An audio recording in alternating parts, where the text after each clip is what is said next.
Warning, ये video आपके सोचने के तरीके को बदल सकता है। हम सभी को बचपन से बताया जाता है कि रात के समय हमें ना तो कब्रिस्तान के आसपास भी जाना चाहिए और ना ही शमशान घाट के। और अगर रात को कोई इंसान अगर गलती से चला भी जाए तो उसके साथ क्या होता है। ऐसी ही एक कहानी मैं आज लेकर आया हूँ दिल्ली की। ये दिल्ली में रहने वाले चार दोस्त हैं, चारों आपस में पड़ोसी हैं, चारों में गहरी दोस्ती है। इत्तेफाक की बात है कि चारों एक ही कॉलेज में भी पढ़ते हैं। इनकी उम्र लगभग 25 से 26 साल तक की ही है। चारों काफ़ी अच्छे स्वभाव के भी हैं और पढ़ाई लिखाई में भी काफ़ी अच्छे हैं। इनका नाम है योगेश, अमन, रोहन और मोहित। योगेश और मोहित इनमें से काफ़ी अच्छे घर से बिलोंग करते हैं। अमन और रोहन का घर कुछ इतना बड़ा नहीं है, ना ही उनका घर में कुछ इतनी इनकम है, ना वो ज़्यादा मतलब कह सकते हैं हम कि मिडिल क्लास फैमिली से ही बिलोंग करते हैं। और ये कहानी उनकी दिल्ली से लेकर बद्रीनाथ तक के ट्रिप की होने वाली है। कुछ लोग तो समझ ही गए होंगे कि मैं किस रास्ते की बात कर रहा हूँ, क्योंकि ये रास्ता बहुत ही फेमस है इन पैरानॉर्मल एक्टिविटीज़ और हॉरर कहानियों के लिए। वहाँ पर लोग सच्ची घटनाएं मानते हैं इन सब चीज़ों को, उनके लिए ये सब नॉर्मल चीज़ें हैं। वहाँ पर रात को इस रास्ते से ना कोई ट्रैवल भी करता है, लोकल आदमी कोई वहाँ पर आपको रात को घूमता नहीं दिखेगा, क्योंकि वहाँ पर एक शमशान घाट है जो कि काफ़ी समय से बंद पड़ा है। और वहाँ पर जो भी रात को सफ़र करता है उसके साथ कुछ ना कुछ हादसा ज़रूर होता है। तो ऐसी ही कहानी इन चार दोस्तों की है। ये चार दोस्त भी दिल्ली से बद्रीनाथ के लिए घूमने का प्लान बनाते हैं। ये चारों दोस्त आपस में, इनका घर थोड़ी दूर दूरी पर है। रात को, शाम को, दोपहर को अगर इनको बाज़ार से इनमें से किसी एक दोस्त को भी कोई सामान लाना होता था तो ये सभी को फ़ोन करके बुलाते थे और सभी साथ में ही जाते थे। इतनी गहरी दोस्ती थी इनकी। इनमें सबसे बड़ा योगेश है, उसके बाद मोहित और फिर अमन, रोहन। मोहित इनमें सबसे अमीर घर से है, उसके बाद योगेश, फिर अमन, फिर रोहन। चारों दोस्त एक दूसरे को ये दिखाते नहीं है कि हम अमीर हैं या गरीब हैं। चारों दोस्त काफ़ी मिलजुल कर रहते हैं। शाम को डेली इनका मिलना जुलना होता रहता है। घूमने जाते हैं, गेड़ी मारते हैं, बाइक पे, गाड़ी में। इनकी लाइफ अभी सही चल रही है। इनके कॉलेज का भी लास्ट ईयर चल रहा है। कुछ दिन बाद ये योगेश को लगता है कि कॉलेज की छुट्टियां पड़ने वाली हैं, तो हम सभी को कहीं ना कहीं घूमने जाना चाहिए। वो घूमने का प्लान बनाता है खुद ही, सभी को फ़ोन करता है। सबसे पहले वो करता है मोहित को। मोहित को बोलता है कि यार चल कहीं घूमने चलते हैं, बहुत दिन हो गए, काफ़ी समय हो गया, हम चारों दोस्त अभी कितना लंबे समय हो गया हम अभी तक कहीं घूमने नहीं गए हैं। तो मोहित हाँ भर देता है कि हाँ भाई चल चलते हैं कहीं घूमने। अमन और रोहन के योगेश को पता था कि इनके पास अभी ज़्यादा पैसे नहीं हैं, तो ये इनका खर्चा हम उठा लेंगे। वो मोहित को भी बता देता है कि अमन और रोहन का खर्चा तू और मैं ही उठाएंगे। मोहित बोलता है तू दिक्कत मत ले भाई, उनको बोल कि बैग पैक करेंगे और मेरे को बता कब चलना है। पैसों की कोई दिक्कत नहीं है, चल बता कब चलना है। मोहित, योगेश, अमन और रोहन एक दिन का प्लान बना लेते हैं कि इस मंथ के लास्ट में चलेंगे। चारों तैयार मिलना। गाड़ी योगेश की होगी, योगेश ही गाड़ी चलाएगा। अगर उसको नींद आएगी तो बारी बारी गाड़ी बदल लेंगे कि किसको चलानी है किसको नहीं चलानी। पर बाकी योगेश ही इनमें मेन ड्राइवर था जिसको गाड़ी अच्छे से चलानी आती थी, तो योगेश ही पूरे रास्ते गाड़ी चलाने वाला था। तो ये घर से निकलते हैं, अपने घर वालों को बता देते हैं कि हम अभी 4-5 दिन के लिए कहीं घूमने जा रहे हैं, हम बद्रीनाथ जा रहे हैं, भोलेनाथ जी के दर्शन करके आएंगे वहाँ पर। और घर वालों के लिए भी कुछ लेके आएंगे, प्रसाद वगैरह, माला वगैरह कुछ भी लेके आएंगे। मम्मी पापा, भाई बहन जो भी इनके घर में हैं उन सभी के लिए कुछ ना कुछ लेकर आएंगे। ये दिल्ली से रवाना होते हैं सुबह। ये दोपहर को दिल्ली से रवाना होते हैं 12-1 बजे। इनको चलते चलते काफ़ी मज़ा करते हैं रास्ते में, ये एक दूसरे का हंसी मजाक उड़ाते हैं। आप इमेजिन कर सकते हो कि चार दोस्त हैं, चारों पक्के दोस्त हैं और वो घूमने गए हुए हैं, तो उनकी गाड़ी में कैसा माहौल होगा। पूरा हंसी मजाक का माहौल बना रखा था वहाँ पर। अब ये रात को खाना खाने के लिए किसी ढाबे या होटल पे रुकते हैं। वहाँ पर ये खाना ऑर्डर कर देते हैं। चारों बैठे हैं आपस में खाना खाते खाते। रोहन बोलता है, भाई अब ज़्यादा देर हो गई है, अब हमें सफ़र नहीं करना चाहिए, हमें यहीं होटल लेकर रुक जाना चाहिए। इसी में हम सबकी भलाई है। क्या पता रात को क्या हो जाए, एक्सीडेंट हो जाए, कुछ भी हो सकता है। रास्ते में कहीं कुछ गाड़ी में दिक्कत आ जाए तो कौन आएगा हमें संभालने।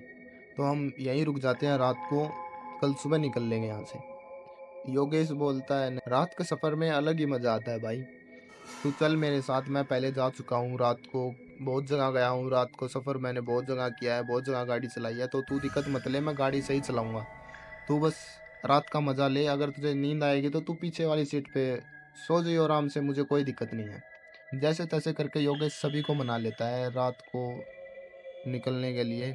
और वो खाना खा पी के थोड़ा सा आराम करके बिल वगैरह भर के खाने वाने का, तो वहाँ से वो निकल लेते हैं। उनकी सबसे बड़ी गलती यही थी कि वो रात को सफ़र कर रहे थे और वो भी एक सुनसान रोड पे। और पहाड़ी एरिया तो रात को सफ़र करने के लिए होता ही नहीं है। वहाँ पर अगर कोई पहले नहीं गया है उस रास्ते से, या लोकल नहीं है, लोकल बंदा नहीं है वहाँ का, तो उसे रात को सफ़र नहीं करना चाहिए। क्योंकि लैंडस्लाइड्स भी बहुत ज़्यादा होती हैं, भूकंप वगैरह आ जाए या पहाड़ गिर जाते हैं, कुछ भी हो जाता है, तो कोई दूसरा संभाल नहीं पाएगा उन चीज़ों को। तो सभी गाड़ी में बैठ जाते हैं, योगेश गाड़ी स्टार्ट करता है और वो चलने लग जाते हैं। काफ़ी देर चलने के बाद योगेश को नींद आने लगती है। अब नींद, योगेश बोलता है कि गाड़ी चलाना मुश्किल हो रहा है मुझे। तो वो साइड में गाड़ी लगाता है, पानी की बोतल निकालता है और अपना मुंह धोने लगता है। अचानक से उसे उस सुनसान रोड पे कोई नहीं है, चारों तरफ एक साइड पहाड़ है, एक तरफ खाई है, अंधेरा ही अंधेरा है, उन्हें कुछ दिखाई भी नहीं दे रहा सही से। रात के 1 बजे हुए थे और वो उसी जगह खड़े थे जहाँ पर वो शमशान घाट था। अब उनको नहीं पता था कि वहाँ पे शमशान घाट भी है। पहली गलती तो ये थी अनजाने में की उन्होंने कि वो रात को सफ़र करने के लिए इस रास्ते पर निकले।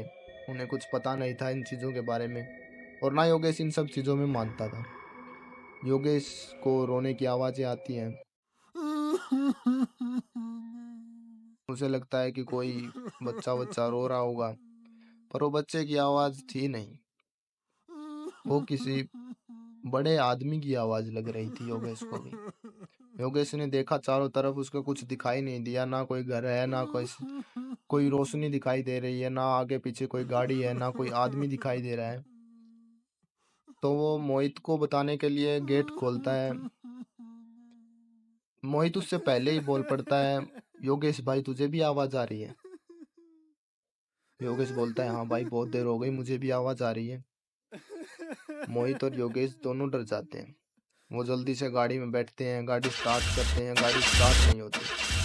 अमन और रोहन भी उठते हैं। अमन और रोहन को भी वो सेम आवाज़ रोने की उनको भी सुनाई देती है।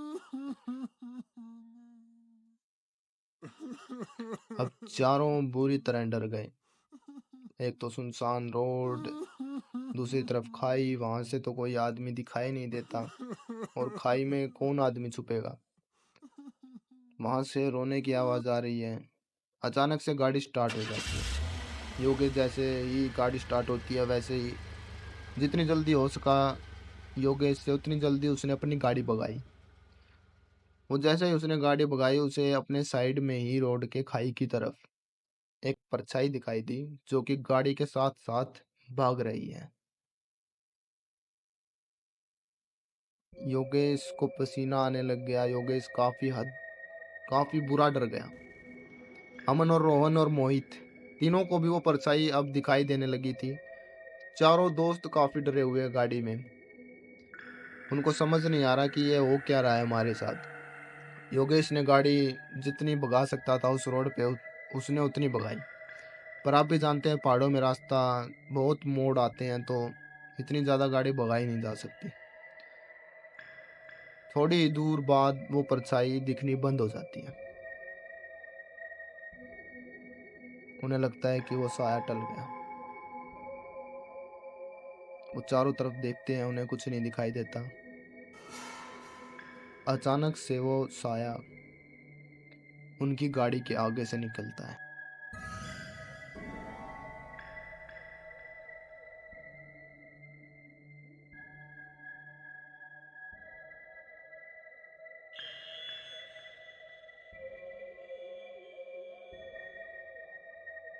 चारों के हाथ पैर फूल जाते हैं। योगेश जैसे तैसे करके अपनी गाड़ी को संभालता है। उसने अपनी पूरी कोशिश की गाड़ी को संभालने की। योगेश ने एक बहुत बढ़िया काम किया, उसने वहाँ उस समय गाड़ी नहीं रोकी। उससे जितनी तेज गाड़ी चलाई गई उसने उतनी तेज गाड़ी चलाई और वो साया दिखना बंद हो गया।